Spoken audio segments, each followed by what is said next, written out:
ನಮ್ಗೆ ಮಾಹಿತಿ ಬಂದ ಒಂದು ಲೆಕ್ಕದಲ್ಲಿ 2 ಲಕ್ಷಕ್ಕಿಂತ ಅಧಿಕ ಜನ ಬರುವುದಿತ್ತು ಇವತ್ತು. ಇದನ್ನು ತಿಳ್ಕೊಂಡೇ ಎಷ್ಟು ಖರ್ಚಾದ್ರೆ ತೊಂದರೆ ಇಲ್ಲ ಅಂತ ಹೇಳಿ ಸ್ಟೇ ತಂದಿದ್ದಾರೆ. ಇದಕ್ಕೆ ಭಯ ಸೃಷ್ಟಿಯಾಗಿದೆ ಅಂತ ಆಯ್ತು. ಅತ್ಯಾಚಾರಿಗಳಿನ್ನು ಒಳಗೆ ಹೋಗುದು ಸ್ವಲ್ಪ ದಿವಸ ಬಾಕಿ ಸ್ವಾಮಿ. ಆ ಕಮೆಂಟ್ ಅಲ್ಲಿ ಏನಿದೆ, ಯಾರು ಅಂತ ಬರೆದಿದ್ದಾರೆ, ಈ ಕಮೆಂಟ್ ಅಲ್ಲಿ ಯಾರ ಬಗ್ಗೆ ಬರೆದಿದ್ದಾರೆ, ಯಾರು ಆರೋಪಿಗಳು ಅತ್ಯಾಚಾರಿಗಳು ಅಂತ ಬರೆದಿದ್ದಾರೆ, ಅದನ್ನು ನೋಡಿದ್ರೆ ಗೊತ್ತಾಗ್ತದೆ. ಯಾರು ಹೆಣ್ಣು ಮಕ್ಕಳ ಜೀವನದಲ್ಲಿ ಚೆಲ್ಲಾಟ ಆಡುವಂತ ಈ ಧರ್ಮಸ್ಥಳದ ಅತ್ಯಾಚಾರಿಗಳಿದ್ದಾರೋ, ಕಾಮಂದರಿದ್ದಾರೋ, ತಾರ್ಕಿಕ ಅಂತ್ಯ ಆಗೋ ತನಕ ಬಿಡುತ್ತಿಲ್ಲ. ಪ್ರೇತ ಆಗಿ ಕೂಡ ಅವರ ಇಡೀ ಸಂಸಾರವನ್ನು ನಾಶ ಮಾಡ್ತೇನೆ ನಾನು. ಈ ತಡೆಯಾಜ್ಞೆಗೆ ದೊಡ್ಡವರ ಕುಮ್ಮತ್ತಿತು ಅಂತ ಹೇಳ್ತೀರಾ? ದೊಡ್ಡವರು ಯಾರು? ಅತ್ಯಾಚಾರಿಗಳ ತಡೆಯಾಜ್ಞೆ. ಯಾರು ಸೌಜನ್ಯಲನ್ನು ಬರ್ಬರವಾಗಿ ರಾಜ್ಯ ಬೀದಿಯಲ್ಲಿ ಅತ್ಯಾಚಾರ ಮಾಡಿದ್ದಾರೋ ಅವರೇ ತಡೆ ತಂದದ್ದು. ಇಲ್ಲಾಂದ್ರೆ ಯಾಕೆ ಸ್ವಾಮಿ? ಅಂದ್ರೆ ಭಯ ಸೃಷ್ಟಿಯಾಗಿದೆ ಅಂತ ಆಯ್ತು. ಅತ್ಯಾಚಾರಿಗಳಿನ್ನು ಒಳಗೆ ಹೋಗುದು ಸ್ವಲ್ಪ ದಿವಸ ಬಾಕಿ ಸ್ವಾಮಿ. ಈ ದೇಶದ ಕಾನೂನು ಏನು ಕೊಡ್ತದೆ ಗೊತ್ತಿಲ್ಲ, ಆದ್ರೆ ಜನಾದೇಶ ಖಂಡಿತವಾಗಿಯೂ ಸೌಜನ್ಯಳ ಪರವಾಗಿ ಬರ್ತದೆ. ಇದೀಗಲೇ ಬಂದಾಗಿದೆ, ನಿಮ್ಗೆ ಗೊತ್ತಿದೆ. ಒಂದು ಯೂಟ್ಯೂಬರ್ ಸಮೀರ್ನಂತವನ ಒಂದು ಯೂಟ್ಯೂಬ್ ಅಲ್ಲಿ ಬಂದಂತ ಒಂದು ಜನಾದೇಶ ಎಷ್ಟು? 2 ಕೋಟಿಗಿಂತ ಅಧಿಕ. ಬರೇ ಕನ್ನಡದಲ್ಲಿ ಬಂದದ್ದು 2 ಕೋಟಿಗಿಂತ ಅಧಿಕ ಒಂದು ಯೂಟ್ಯೂಬ್ ಅಲ್ಲಿ. ಅದನ್ನು ಪೂರ್ತಿ ಎಲ್ಲ ಮಾಧ್ಯಮಗಳಲ್ಲಿ ಬೇರೆ ಬೇರೆ ಇದರಲ್ಲಿ ಎಲ್ಲ ಅದು ಶೇರ್ ಆಗಿದೆ. ಸಾಧಾರಣ ಒಂದು 25 ಕೋಟಿ ಜನ ಅದನ್ನು ನೋಡಿದ್ದಾರೆ. ಹಾಗಾದ್ರೆ ಜನಾದೇಶ ಅಲ್ಲೋದು? ಅದರ ಕಮೆಂಟ್ ನೋಡಿದ್ದೀರಾ ನೀವು? ಆ ಕಮೆಂಟಲ್ಲಿ ಏನು ಬರ್ದಿದೆ ಆ ಕಮೆಂಟಲ್ಲಿ? ಸರ್ಕಾರ ನೋಡಬೇಕಲ್ಲ, ಬಾಕಿ ಈ ಪೊಲೀಸ್ ಇಲಾಖೆ ನೋಡಬೇಕಲ್ಲ, ದೊಡ್ಡ ಇಂಟೆಲಿಜೆನ್ಸ್ ಇಲಾಖೆಗಳು ನೋಡಬೇಕಲ್ಲ. ಆ ಕಮೆಂಟಲ್ಲಿ ಏನಿದೆ, ಯಾರು ಅಂತ ಬರೆದಿದ್ದಾರೆ, ಈ ಕಮೆಂಟಲ್ಲಿ ಯಾರ ಬಗ್ಗೆ ಬರೆದಿದ್ದಾರೆ, ಯಾರು ಆರೋಪಿಗಳು ಅತ್ಯಾಚಾರಿಗಳು ಅಂತ ಬರೆದಿದ್ದಾರೆ, ಅದನ್ನು ನೋಡಿದರೆ ಗೊತ್ತಾಗ್ತದೆ. ಎಲ್ಲೆಲ್ಲಿ ಜನಗಳು ಕಮೆಂಟ್ ಹಾಕಿದಾರಲ್ಲ. ಇನ್ನು ಜನಾದೇಶ ಬೇಕಾ? ಒಂದು ಅದು. ಇನ್ನೊಂದು ನೋಡಿ, ಇವತ್ತು 6/4/2025 ಈ ಹೊತ್ತಿಗೆ ಇಲ್ಲಿ ಲಕ್ಷಾಂತರ ಜನರು ಬಂದು ಹೋಗುವಂಥ ಹೋರಾಟ ಅದು. ಸರ್, ನಿಮ್ಮ ಪ್ರತಿಭಟನೆಗೆ ಇವಾಗ ನ್ಯಾಯಾಲಯ ತೀರ್ಪು ಕೊಟ್ಟಿದೆ, ತಡೆಯಾಜ್ಞೆ ಕೋರಿದೆ.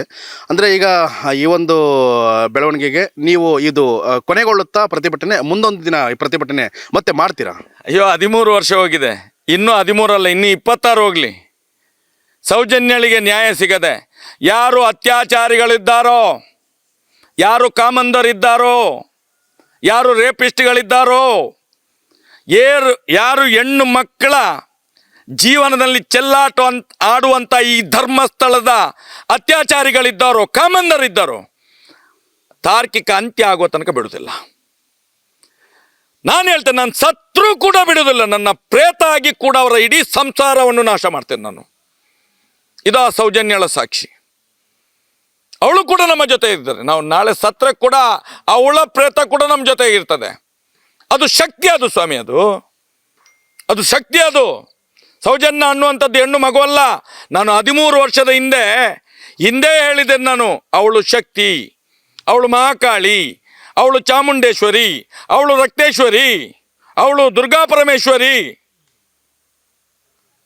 ಅಂತ ಶಕ್ತಿಯನ್ನು ಹಿಡಿದಂಥ ಮಗು, ಇಡೀ ಸನಾತನ ಹಿಂದೂ ಧರ್ಮಕ್ಕೆ ನ್ಯಾಯ ಕೊಡಿಸಲಿಕ್ಕೆ ಬಂದಂಥ ತಾಯಿ ಅದು.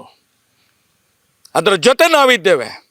ತಾರ್ಕಿಕ ಅಂತ್ಯ ಆಗದೆ ಇನ್ನೂ 13 ಅಲ್ಲ, 26 ಅಲ್ಲ, ನಮ್ಮ ಪ್ರಾಣ ಎಲ್ಲಿ ತನಕ ಇರ್ತದೆ ಅಲ್ಲಿ ತನಕ ಹೋರಾಟ ಮಾಡಿಯೇ ಮಾಡ್ತೇವೆ. ನಮ್ಮನ್ನು ಮುಂದಿನ ದಿನಗಳಲ್ಲಿ ಕೊಂದೇ ಕೊಲ್ತಾರೆ ಈ ಅತ್ಯಾಚಾರಿಗಳು. ಈ ಕಾಮಂದರುಗಳಿದ್ದಾರಲ್ಲ, ಇವರಿಗೆಲ್ಲ ಎಷ್ಟೋ ಸಾವಿರ ಅತ್ಯಾಚಾರ ಮಾಡಿದ್ರಲ್ಲಿ ನಾನು ಹೇಳ್ತೇನೆ, ಎಷ್ಟೋ ಸಾವಿರ ಸಾಕ್ಷಿಗಳನ್ನು, ವಿಟ್ನೆಸ್ಗಳನ್ನು ನಾಶ ಮಾಡಿದ್ದಾರೆ ಈ ಪಾಪಿಗಳು, ಬೇವರ್ಸಿಗಳು. ಇದೇ ಅತ್ಯಾಚಾರಿಗಳು, ಇದೇ ಕಾಮಂದರುಗಳು. ಒಂದು ಕೊಲೆಯಿಂದ, ಸೌಜನ್ಯಳ ಕೊಲೆಯಿಂದ 8 ವಿಟ್ನೆಸ್ಗಳನ್ನು ಮರ್ಡರ್ ಮಾಡಿದ್ದಾರೆ ಇವರು. ಪೊಲೀಸ್ ಇಲಾಖೆ ದಾಖಲೆ ಏನಿದೆ? ಪೊಲೀಸ್ ಇಲಾಖೆ ದಾಖಲೆ ಏನು? ಆತ್ಮಹತ್ಯೆ. ಈ ಪೊಲೀಸ್ ಇಲಾಖೆ ಮನೆಯವರು ಯಾಕೆ ಸಾಯುವುದಿಲ್ಲ? ಎಲ್ಲ ಪೊಲೀಸ್ನವರು ಮನೆಯವರು ಸಾಯ್ಬೇಕಲ್ಲ, ಅಗ್ಗ ತಗೊಳ್ಬೇಕಲ್ಲ. ಯಾಕೆ ಸಾಯುವುದಿಲ್ಲ? ಸೌಜನ್ಯಳ ಅತ್ಯಾಚಾರದಲ್ಲಿ 8 ಬೇರೆ ಬೇರೆ ಎಲ್ಲ ಇದರಲ್ಲಿ ಸಾಕ್ಷಿಗಳು ಮಾಯ. ವೇದವಲ್ಲಿಯಲ್ಲಿ ಮಾಯ, ಪದ್ಮಲತನ ಕೇಸಲ್ಲಿ ಮಾಯ, ಡಬಲ್ ಮರ್ಡರ್ನಲ್ಲಿ ಸಾಕ್ಷಿಗಳು ಮಾಯ. ಹೇಗೆ ಮಾಯ ಅದು ಸ್ವಾಮಿ? ಸಾಕ್ಷಿಗಳೇ ಹೇಗೆ ಸಾಯೋದು? ಇದೇ ಕಾಮಂದರ ಅಟ್ಟಹಾಸ ಅಲ್ವಾ? ಇದೇ ಅತ್ಯಾಚಾರಿಗಳ ಅಟ್ಟಹಾಸ ಅಲ್ವಾ? ಇವತ್ತು ಜಗಜ್ಜಾಹಿರಾಯ್ತಲ್ಲ, ಇವತ್ತು ಜಗಜ್ಜಾಹಿರಾಯ್ತಲ್ಲ. ಅತ್ಯಾಚಾರಿಗಳು ಯಾರು ಅನ್ನೋಂಥದ್ದು ಕೋರ್ಟಿನಲ್ಲಿ ಯಾರು ಅರ್ಜಿ ಹಾಕಿದ್ದಾನೋ ಅವನೇ ಅತ್ಯಾಚಾರಿ. ಅವರ ಹಿಂದೆ ನಿಂತು ಮಾಡಿಸಿದವ ಯಾರಿದ್ದಾನೋ ನಿಮಗೆ ಗೊತ್ತಿರಬೇಕು. ಉದಯ್ ಒಳ್ಳ ಅಂತೇಳಿ ವಕೀಲರು, ಅವರ ಫೀಸ್ ಎಷ್ಟು ಗೊತ್ತಾ? ಅವ್ರದ್ದು ಫೀಸ್ ಎಷ್ಟು? ಒಂದು ಸಲ ಹೋಗಿ FIR ಆಗಬೇಕಾದ್ರೆ 7.5 ಲಕ್ಷ. ಇದನ್ಯಾರು ಸಂತೋಷವು ಮಾಡಿಸೋದಾ? ಇದನ್ಯಾರು ಸಂತೋಷವು ಮಾಡಿಸೋದಾ? ಈ ಪಾಪಿಗಳು ಇನ್ನೂ ಅದೇ, ಈ ಅತ್ಯಾಚಾರಿಗಳು ಹೇಳ್ತಾರೆ ಸಂತೋಷ್ ರಾವ್ನೇ ಒಳಗೆ ಹಾಕ್ಬೇಕು ಅಂತೇಳಿ. ಸಂತೋಷ್ ರಾವ್ನ ಮೇಲೆ ಸರ್ 2 ಸಲ ನಾವು ಇವತ್ತು ಏನು ಹೋರಾಟ ಕೇಳಿದದ್ದು? ಎಕ್ವಿಟಲ್ ಕಮಿಟಿಯ ವಿರುದ್ಧ ಎಕ್ವಿಟಲ್ ಕಮಿಟಿ ಮಾಡಬೇಕು ಅಂತ ಜೂನ್ 16, 2023 ಸಂತೋಷ್ ರಾವ್ ನಿರಪರಾಧಿ ಅಂತ ಹೇಳಿ ಕೋರ್ಟ್ ಆದೇಶ ಹೊರಡಿಸಿದ್ದು. ನಿರಪರಾಧಿ ಅಂತ ಹೇಳಿದರೆ ಸಂತೋಷ್ ರಾವ್ಗೂ ಮತ್ತು ಸೌಜನ್ಯಳಿಗೂ ಯಾವುದೇ ಸಂಬಂಧ ಇಲ್ಲ ಅಂತೇಳಿ ಅವ್ನು ನಿರಪರಾಧಿ ಅಲ್ಲ ಸ್ವಾಮಿ. ಮಾಧ್ಯಮದವ್ರು ನೀವು ತಿಳ್ಕೊಳ್ಬೇಕು. ಅವನನ್ನು ನಿರಪರಾಧಿ ಅಂತ ಬಿಟ್ಟದ್ದಲ್ಲ. ಸಂತೋಷ್ ರಾವ್ಗೂ ಮತ್ತು ಸೌಜನ್ಯಳಿಗೆ ಯಾವುದೇ ರೀತಿಯ ಸಂಬಂಧವೇ ಇಲ್ಲ ಆ ಪ್ರಕರಣಕ್ಕೆ. ನಿರ್ದೋಷಿ ಸರ್. ಇಲ್ಲಿ ಧರ್ಮಸ್ಥಳಕ್ಕೆ ಯಾವುದಕ್ಕೆ, ಒಂದು ವೇಳೆ ಆ ದಿನದಲ್ಲಿ ನೀವು ಸಿಕ್ಕಿದ್ರೆ ಕೂಡ ನೀವು ಆರೋಪಿ ಆಗ್ತಿದ್ದೀರಿ ಸರ್. ನೀವು ಮಾಧ್ಯಮದವರು ಕೂಡ ಆರೋಪಿ ಆಗ್ತಿದ್ದೀರಿ. ಇವ್ರಿಗೊಂದು ಜನ ಬೇಕು. ಈ ಪಾಪಿ ಅತ್ಯಾಚಾರಿಗಳು ಕಾಮಂದರ್ಗಳು ಇದ್ದಾರಲ್ಲ, ಇಂಥ 1000 ಕೇಸನ್ನು ಹೀಗೆ ಮಾಡಿ ಮುಚ್ಚಿಸಿದ್ದಾರೆ. ಇವ್ರಿಗೊಂದು ಜನ ಬೇಕು. ಅದೇ ರೀತಿ ಸಂತೋಷವನ್ನು ಇಟ್ಕೊಂಡು ಆ ಗೋಮಟ ಬೆಟ್ಟದಲ್ಲಿ ಕೂತವನು ಪಾಪ ನಿರ್ದೋಷಿಯನ್ನು ಕೊಂಡೋಗಿಟ್ಟಿದ್ದಾರೆ. ಅದೇ ಎಕ್ವಿಟಲ್ ಕಮಿಟಿ ನೋಡಿ 2023 ರಚನೆ ಆಗಬೇಕು ಅಂತೇಳಿ ಕೋರ್ಟ್ ಆದೇಶ ಮಾಡಿದರೆ ಈ ಸರ್ಕಾರ ನರಸತ್ತ ಸರ್ಕಾರ. ಅವನೊಬ್ಬ ಪಾಪಿ ಗೃಹ ಮಂತ್ರಿ, ಅವನಿಗೆ ತಲೆನೂ ಇಲ್ಲ, ಅವನಿಗೆ ಬುಡಾನಿ ಇಲ್ಲ, ಪಾಪಿಷ್ಟ. ಮಾಡಲಿಲ್ಲ ಬಿಡಿ. 8 ತಿಂಗಳು 9 ತಿಂಗಳಿಂದ ಪುನಃ ಅದನ್ನು ಚಾಲೆಂಜ್ ಮಾಡಿದೆವು. ಪುನಃ ಈ ಕೋರ್ಟ್ ಆದೇಶ ಮಾಡ್ತು. ಇದೇ ಹೈಕೋರ್ಟ್ ಆದೇಶ ಬಂತು. ತಕ್ಷಣ ಎಕ್ವಿಟಲ್ ಕಮಿಟಿ ರಚನೆ ಮಾಡಿ ಯಾರು ತಪ್ಪಿತಸ್ಥ ಅಧಿಕಾರಿಗಳಿದ್ದಾರೋ, ಯಾರ್ಯಾರು ಸಾಕ್ಷ್ಯನಾಶ ಮಾಡಿದಾರೋ ಎಲ್ಲರನ್ನು ತನಿಖೆ ತೆಗೊಳ್ಳಿ ಅಂತೇಳಿ ಇಲ್ಲಿ ತನಕ ಮಾಡಲಿಲ್ಲ.